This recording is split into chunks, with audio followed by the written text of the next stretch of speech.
All right, grade 7. Well, we're moving right along here into chapter 4, lesson 4.1, and we're talking about solving equations.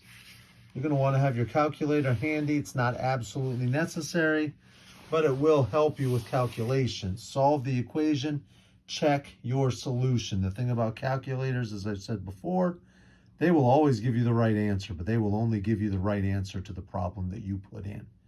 So you need to be confident in how you solve your problems, making sure you're doing the right problem. So solve the equation, check your solution.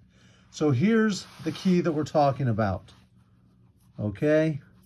This is a key phrase. Isolate the variable. Isolate the variable. To isolate means to put it by itself. You need to isolate the variable. All right? Isolate the variable. That's what needs to happen. All right? It means you need to put the variable by itself. All right, solve the equation. Check your solution. X plus 38 equals negative 17. I want to isolate the variable. I need to get this so it says X equals something. Okay? So that's something that we need to think about. And these are just kind of one-step equations, what we're doing here today. So it's not this 4x, 3x. That will come later when we have these multiple step equations. But this is a plus 38. So to get rid of a plus 38, my job is to make it 0. How do I make it 0? By subtracting 38. That makes it 0. But whatever I do to one side of the equation, I have to do to the other side of the equation. So if I subtract 38 from over here, I have to subtract 38 from over here. Now, this is where a calculator will help you. You can remember our rules of adding and subtracting rational numbers. Negative 17 minus 38, they're both negatives, so it's just like I'm basically adding them because the number gets bigger as you get farther away from 0. It's like I lost 17, then I lost 38 more. So I could add these. 7 plus 8 is 15. Put the 5 down, carry the 1. 1 plus 1 is 2, plus 3 is 5. And I would end up with negative 55, and that would be my answer. If you realize and know how to plug it into your calculator, here's the calculator that I've recommended. It was 17, then press the negative sign, and we're subtracting 38. Then we press the equal sign, and we end up with negative 55, just like we did, which means my final answer, X equals negative 55, and then I'm moving on to the next one. All right, negative 3.41 equals Y minus 4.23. Don't be confused because now it's on this side. Doesn't change anything. Now remember, this is not only a subtraction sign, it's also a negative sign, which means this is a negative 4.23. To get back to 0, I have to add 4.23. Okay, that's what we have to do. That's going to make it 0. All right, but if I add 4.23 to this side, I have to add 4.23 to this side. Now, if we remember our rules of rational numbers, I'm starting at negative 3.41. I'm adding 4.23. So I'm adding enough to get to 0, which means this would be a positive number, which means really all I'm doing is I'm doing the subtraction problem, 4.23 minus 3 and 41/100. So if I go ahead and subtract that, 3 minus 1 is 2. 2 minus 4 can't do that, so I borrow from the 4, make it a 3, make the 2 a 12. 12 minus 4 is 8. I bring the decimal down. 3 minus 3 is nothing. I end up with 0 and 82/100. I'm going to presume that's correct, but I'm going to go ahead just for calculator purposes, because you can use calculators. It's a negative 3.41, so I'm coming here, 3.41 negative. All right. then I'm adding 4.23. So I'm going to come here where it doesn't goof around that much. Plus 4.23 equals 82 hundredths. 82 hundredths. Hey, maybe Mr. Swack actually knows what he's doing. That's good. So that tells me here that y equals 0 and 82 hundredths. Final answer. All right, let's move right along. It's always about isolating the variable. Now here's an interesting one. And I like this because negative 3 1/7 minus x equals 2 2/3. Now, if I isolate the variable, it's going to be a negative x. So I'm going to come over here. I'm going to subtract 3 1/7. That's going to be 0.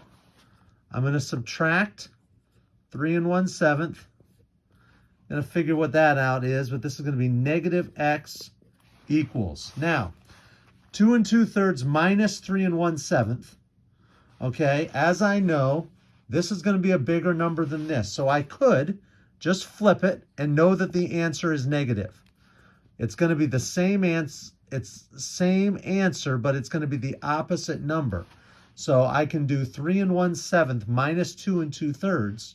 I'm going to get a positive answer, but I know that I actually need the answer to this one, which is going to make this a negative. So I'm going to have to find a common denominator. I'm going to say with 7 and 3, that's going to be 21. So that's going to be 3 and something over 21. That's going to be 2 and something over 21. 21 is the smallest number that is both a multiple of 3 and with 7. I did 7 times 3 to get 21. So I did 1 times 3, and I get 3. 3 times 7 is 21. 2 times 7 is 14. I can't do 3 minus 14, so I borrow from the 3, and I make it a 2. I'm borrowing one whole part, but as a fraction, remember, that's 21 over 21. That's really what I'm borrowing. So I'm adding 21 to 3, and that gives me 24. All right? 24 minus 14 is 10 over 21. 2 minus 2 is nothing. I get 10 over 21. I believe that 10 over 21 is in simplest form because nothing besides 1 can go into both 10 and 21. So I find that that equals negative 10 over 21.